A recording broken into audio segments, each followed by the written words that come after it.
Tu refrigerador moderno no está diseñado para durar, está diseñado para fallar. Y no dentro de 20 años, ni siquiera dentro de 10.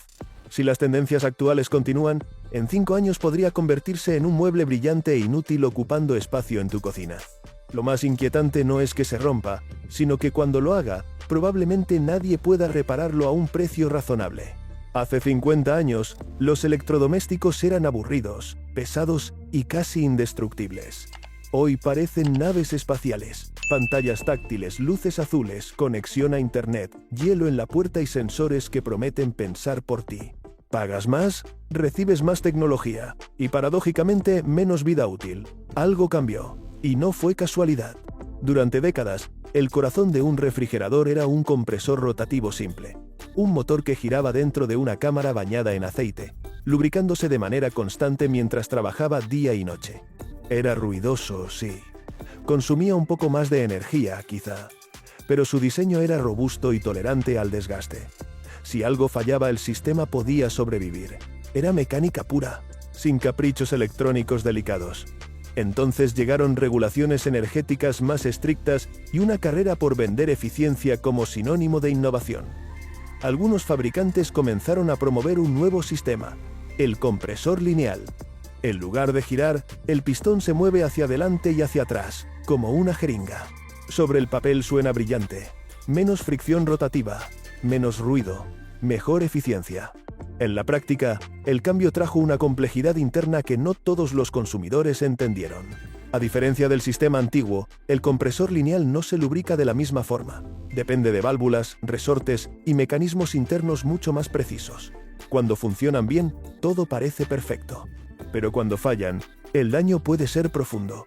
Algunos reportes y demandas colectivas en distintos países han señalado tasas de fallas más altas de lo esperado en ciertos modelos. No es una teoría conspirativa, son casos documentados que generaron controversia y litigios. Y aquí aparece el primer gran problema. Cuando un compresor falla, no siempre basta con cambiar la pieza. En algunos casos, las partículas metálicas liberadas pueden contaminar el sistema sellado de refrigeración. Eso obliga a limpiar o reemplazar múltiples componentes, lo que dispara el costo. El técnico mira el presupuesto, compara con el precio de un equipo nuevo y pronuncia la frase que define esta era: no vale la pena repararlo. Pero incluso si el compresor sobrevive, el siguiente punto débil ya está esperando: el hielo en la puerta. Durante décadas, el fabricador de hielo vivía dentro del congelador. Tenía sentido. Estaba en un entorno bajo cero, aislado y estable. Luego llegó el diseño moderno de puertas francesas, con compartimentos superiores amplios y una obsesión por la estética limpia. Para liberar espacio, el fabricador de hielo se trasladó al compartimento del refrigerador, que opera a temperaturas muy por encima del punto de congelación. Eso obliga al sistema a enviar aire extremadamente frío desde el congelador hacia arriba, a través de conductos estrechos y aislaciones plásticas. En teoría funciona. En la realidad, pequeños fallos en sellos o variaciones térmicas generan acumulación de escarcha, bloqueos y fugas. El hielo se convierte en un bloque sólido. El ventilador trabaja más, el motor sufre, y lo que parecía un lujo termina siendo una fuente constante de averías. Lo inquietante no es que exista una falla puntual. Lo inquietante es el patrón. Sistemas más complejos, menos tolerantes, más costosos de reparar. Y justo cuando crees que el problema termina en la mecánica, entra en escena el verdadero protagonista silencioso: la electrónica. El refrigerador moderno ya no es solo un sistema de frío. Es una computadora que enfría alimentos, placas electrónicas, sensores digitales, pantallas táctiles, módulos de conexión inalámbrica.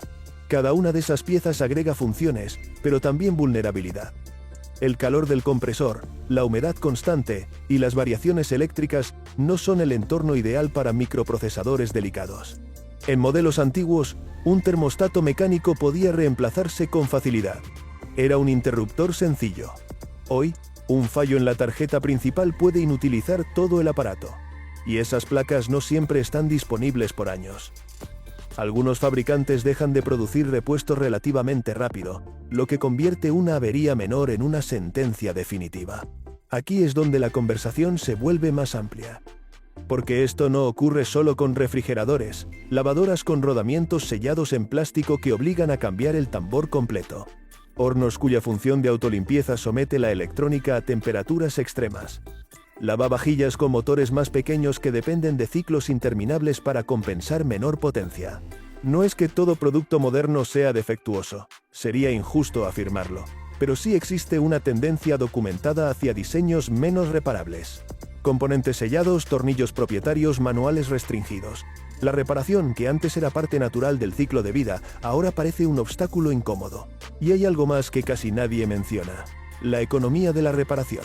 Cuando un técnico llega a tu casa, no solo evalúa la pieza dañada, evalúa horas de trabajo, disponibilidad de repuestos, riesgo de que otra parte falle pronto y el costo total frente al precio de un equipo nuevo en oferta. Muchas veces la conclusión es fría pero lógica: reemplazar resulta más conveniente. El sistema entero está estructurado para empujar en esa dirección. Si todo esto te resulta familiar es porque probablemente ya lo viviste con otro dispositivo. Teléfonos que dejan de recibir actualizaciones. Televisores inteligentes que pierden compatibilidad con aplicaciones. El refrigerador simplemente se unió a la tendencia. Y aquí surge la pregunta incómoda: ¿es incompetencia o diseño intencional? No hay una única respuesta. Las empresas argumentan eficiencia energética, reducción de consumo, nuevas funciones demandadas por el mercado. Los críticos hablan de obsolescencia programada y barreras a la reparación. La verdad probablemente se mueve en una zona gris entre presión regulatoria, competencia feroz y decisiones de ingeniería que priorizan costo y estética sobre longevidad. Pero lo realmente extraño vino después.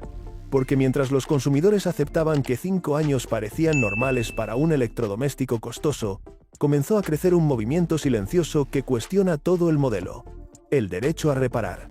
Y ahí aparece el detalle que casi nadie menciona. El derecho a reparar suena como una frase política, pero en realidad es algo muy simple: que si tú compras un producto también deberías poder arreglarlo. O al menos, que alguien pueda hacerlo sin tener que pasar por un laberinto de bloqueos, piezas restringidas y manuales ocultos. Porque el gran truco de la industria moderna no siempre es fabricar cosas que se rompan más rápido, sino fabricar cosas que, cuando se rompen, se vuelven prácticamente imposibles de reparar. Y el refrigerador es el ejemplo perfecto, porque combina todo lo que hace que una reparación sea una pesadilla. Un sistema sellado con gas, piezas electrónicas delicadas, sensores por todas partes y un diseño interno cada vez más compacto, como si la prioridad fuera que se vea bonito por fuera, aunque por dentro sea un rompecabezas. La primera barrera suele ser la pieza, no la mano de obra, no el diagnóstico, la pieza. Muchos modelos modernos tienen componentes específicos para esa línea y ese año, con números de serie y variantes que cambian incluso dentro del mismo modelo. En un mundo ideal, eso sería normal. El problema es cuando el fabricante deja de producirlos demasiado pronto o los vende a precios que parecen un castigo. Y esto no es un rumor. Técnicos de reparación lo han dicho durante años. Hay tarjetas electrónicas que cuestan lo mismo que medio refrigerador nuevo. Motores de ventilador que vienen integrados con arneses y sensores, obligándote a comprar el conjunto completo. Y compresores que, aunque tengan garantía, requieren procedimientos tan complejos que el servicio técnico termina descartando la reparación por tiempo y riesgo. Porque un refrigerador moderno no se repara como uno antiguo. No es, cambio una pieza y listo. Es, cambio una pieza y luego cruzo los dedos para que el resto del sistema no esté contaminado, no haya una fuga microscópica, no se haya dañado el capilar, no se haya quemado la placa, no haya una lectura errónea del sensor. En la práctica, reparar un refrigerador puede convertirse en una apuesta, y las apuestas en una casa se pagan caro. Pero aquí aparece la segunda barrera, más silenciosa y mucho más polémica: la reparación ilegal. No ilegal porque sea un crimen como en una película, sino porque existe un tipo de reparación que técnicamente no debería hacerse, y sin embargo se hace todos los días. No por maldad, sino por desesperación. Para entenderlo, hay que hablar del gas refrigerante. Los refrigeradores funcionan con un circuito cerrado. Dentro circula un refrigerante que cambia de estado, absorbe calor y lo expulsa. Ese circuito está sellado. Si hay una fuga, el sistema deja de enfriar. En un equipo antiguo, un técnico podía localizar la fuga, soldar, recargar y listo. Era trabajo especializado, pero era viable. Hoy, con los refrigerantes modernos y los sistemas cada vez más finos, esa reparación se volvió más delicada. Los tubos son más delgados, el acceso es peor y los refrigerantes nuevos suelen requerir procedimientos estrictos. Además, hay regulaciones ambientales que controlan quién puede manipularlos, cómo se recuperan, cómo se almacenan, cómo se reciclan. El problema no es la regulación. El problema es el incentivo. Si un técnico certificado tiene que seguir el proceso correcto, usar equipos caros, recuperar el gas, hacer vacío, medir presiones, probar fugas, cargar exactamente lo que corresponde y garantizar el resultado, el costo sube. Y cuando el costo sube, el consumidor se asusta. Y cuando el consumidor se asusta, aparece alguien que ofrece una solución rápida. DIE. Ahí es donde entra la reparación clandestina, la que se vende como milagro. Técnicos informales que no recuperan el refrigerante, que no hacen vacío correctamente, que recargan a ojo, que usan gases alternativos no recomendados o mezclas que circulan en mercados paralelos. A veces funciona, a veces enfría durante unos meses, y a veces el refrigerador muere de una forma peor que antes. Porque un sistema de refrigeración no es una bicicleta. Si haces un arreglo incorrecto, no solo pierdes eficiencia. Puedes generar presión indebida, contaminar el circuito con humedad, dañar el compresor, obstruir capilares o acelerar fallas internas. Y cuando eso ocurre, ya no hay vuelta atrás. En otras palabras, el consumidor queda atrapado entre dos opciones malas. O pagas una reparación legal, cara y lenta, con piezas difíciles de conseguir, o aceptas una reparación barata que tal vez te compra tiempo, pero que también puede destruir el aparato por completo. Y lo más inquietante es que este sistema no solo afecta a la gente que busca ahorrar, también afecta a quien quiere hacer las cosas bien. Porque incluso con dinero, hay ocasiones en las que la reparación correcta simplemente no existe, porque no hay repuesto, no hay soporte, o el fabricante ya decidió que tu refrigerador pertenece al pasado. Aquí es donde el tema deja de ser solo técnico y se vuelve casi filosófico. Porque la promesa original del refrigerador moderno era el progreso. Más eficiente, más silencioso, más inteligente. Pero en la práctica, lo que muchos consumidores están recibiendo es fragilidad disfrazada de lujo. Y no es casual que la industria empuje tanto la idea del Smart Home. Un refrigerador conectado te manda notificaciones, te muestra recetas, te avisa si dejaste la puerta abierta. Suena útil. Pero en el fondo, agrega una dependencia nueva: software. Y el software envejece mucho más rápido que un compresor. Cuando una pantalla deja de funcionar, no es solo una molestia estética. Puede ser que esa pantalla sea la interfaz del control principal. Cuando un módulo de Wi-Fi falla, puede afectar la placa completa. Cuando un sensor se descalibra, el sistema entra en modo de error y deja de enfriar por seguridad. Y tú te quedas mirando una caja de acero inoxidable que no cumple su única misión: mantener comida fría. Lo que ocurrió a continuación cambió por completo el panorama, porque cuando los consumidores comenzaron a notar este patrón, también comenzaron a preguntar algo todavía más incómodo. Si esto está pasando en refrigeradores, lavadoras y hornos, ¿cuánto de esto es accidente? ¿Y cuánto es un modelo de negocio? Porque si tu refrigerador dura 5 años, tú compras otro. Si dura 20, tú no vuelves a la tienda en 2 décadas. Y para una empresa, esa diferencia es enorme. Aquí es donde entran los diseños no reparables, que se volvieron normales sin que nadie los votara. En lugar de tornillos, adhesivos. En lugar de módulos intercambiables, piezas integradas. En lugar de acceso fácil, paneles sellados. En lugar de manuales públicos, documentación restringida. En lugar de repuestos universales, repuestos exclusivos con disponibilidad limitada. Y en ese punto, la estafa ya no se siente como un caso aislado, se siente como un sistema. Pero lo más irónico es que la industria no vende esto como desechable, lo vende como premium. Te venden un refrigerador de miles de euros con una pantalla, como si fuera una inversión. Y cuando falla, te tratan como si hubieras comprado algo de usar y tirar. Y ahí aparece la pregunta final, la que realmente importa. Si todo está armado para que se rompa y no se repare, ¿hay alguna forma de escapar? Porque sí la hay. Pero para verla, primero hay que entender qué modelos están condenados desde el diseño, y cuáles todavía tienen una oportunidad real de durar. La salida no comienza en el taller del técnico, comienza en el momento de la compra, cuando todavía tienes el control, y puedes decidir si quieres un electrodoméstico que parezca salido de una película futurista o uno que, aunque menos impresionante, tenga más probabilidades de seguir funcionando dentro de una década. El problema es que el mercado está diseñado para seducirte con brillo, pantallas y promesas de eficiencia extrema, mientras esconde en la ficha técnica los detalles que realmente determinan la longevidad. Lo primero que casi nadie analiza es la complejidad. Cada función adicional no solo añade comodidad, también añade puntos potenciales de falla. Un dispensador de agua en la puerta implica válvulas, líneas adicionales, conexiones eléctricas y aislamiento extra. Un fabricador de hielo externo suma sensores, motores y resistencias. Una pantalla táctil añade una placa principal más sofisticada y en muchos casos dependiente de software específico. Cuando algo falla en ese ecosistema, no se reemplaza una perilla, se reemplaza un cerebro electrónico completo.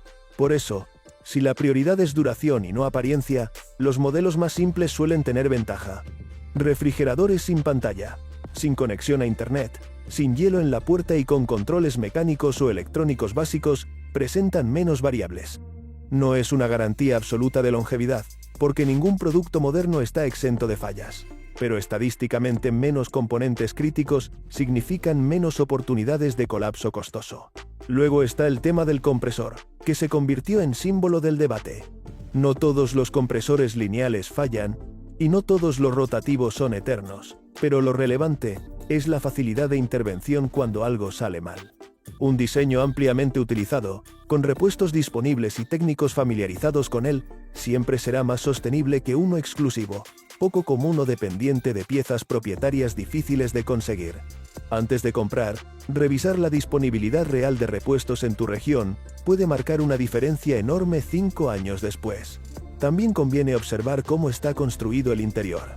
Algunos modelos priorizan paredes más delgadas para maximizar espacio interno, lo que puede afectar el aislamiento térmico y forzar al compresor a trabajar más tiempo para mantener la temperatura.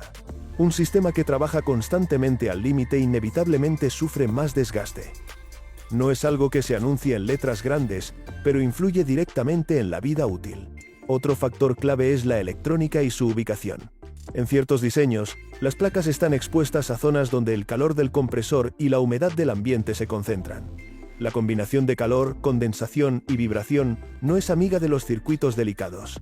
Cuando la tarjeta principal falla, el costo puede ser desproporcionado respecto al valor total del equipo. En ese escenario, incluso un consumidor dispuesto a reparar se encuentra con un presupuesto que roza el reemplazo completo. Y aquí es donde se vuelve evidente que el problema no es únicamente técnico, sino estructural. El modelo económico actual favorece la rotación constante. Fabricar algo que dure 20 años significa vender menos unidades en ese mismo periodo. Fabricar algo que dure 5 impulsa ventas repetidas. No siempre es una conspiración deliberada, pero sí es una consecuencia lógica de cómo se estructura el mercado masivo. Sin embargo, no todo está perdido ni todo fabricante opera bajo la misma filosofía. Existen marcas y líneas que priorizan robustez sobre estética extrema, aunque muchas veces a un precio inicial más alto. El consumidor enfrenta entonces un dilema: pagar más al principio por un diseño más simple y resistente, o pagar menos por algo sofisticado pero potencialmente frágil. El detalle es que lo barato puede salir caro si a mitad de década te obliga a desembolsar nuevamente una suma considerable. También está la opción que muchos consideran poco glamorosa pero sorprendentemente efectiva: mantener y reparar lo antiguo mientras sea viable. Los electrodomésticos de hace 20 o 30 años no eran perfectos, pero su arquitectura mecánica permitía intervenciones relativamente sencillas. Cambiar un termostato, un ventilador o una resistencia era una operación directa, con piezas genéricas accesibles. Mientras haya repuestos y técnicos dispuestos, prolongar su vida puede resultar más sostenible que entrar en el ciclo de reemplazo continuo. Lo realmente interesante es que el movimiento por el derecho a reparar está empezando a influir en legislaciones de distintos lugares. Algunas regiones ya exigen a los fabricantes garantizar disponibilidad de piezas durante varios años y facilitar documentación técnica. No es una revolución inmediata, pero sí una señal de que la presión del consumidor puede modificar prácticas que parecían inamovibles. Mientras tanto, la estrategia más sensata combina información y moderación. Evitar funciones que realmente no necesitas, investigar la reputación de servicio técnico en tu zona, confirmar que existan repuestos y desconfiar de promesas de eficiencia milagrosa que sacrifican robustez, son decisiones que pueden extender la vida útil más de lo que cualquier garantía extendida promete. Porque esa es otra pieza del engranaje: la garantía extendida. Se presenta como tranquilidad, pero en muchos casos es un reconocimiento implícito de que el producto podría fallar en un plazo relativamente corto. Si el diseño fuera consistentemente duradero durante décadas, la necesidad de vender protección adicional sería mucho menor. No significa que toda garantía extendida sea inútil, pero sí revela la expectativa de riesgo incorporada en el modelo actual. Al final, la llamada estafa de las reparaciones ilegales no es un único acto fraudulento en una sala oscura, sino una cadena de incentivos desalineados. Productos complejos que encarecen la reparación legal, consumidores presionados por presupuestos, técnicos informales que ofrecen atajos y fabricantes que priorizan ciclos de venta rápidos. Cada eslabón alimenta al siguiente hasta que el refrigerador termina en un vertedero mucho antes de lo que su carcasa de acero inoxidable sugería. La decisión individual no cambiará el sistema de un día para otro, pero sí puede alterar tu propia experiencia. Elegir simplicidad sobre espectáculo, mantenimiento preventivo sobre descuido y reparación responsable sobre soluciones improvisadas reduce la probabilidad de que tu refrigerador se convierta en chatarra en 5 años. La ironía final es que el electrodoméstico más avanzado no siempre es el más inteligente. A veces, la verdadera inteligencia consiste en entender cómo está construido lo que compras y prever qué ocurrirá cuando falle. Porque no se trata de si fallará, sino de cuándo y cuánto te costará devolverlo a la vida.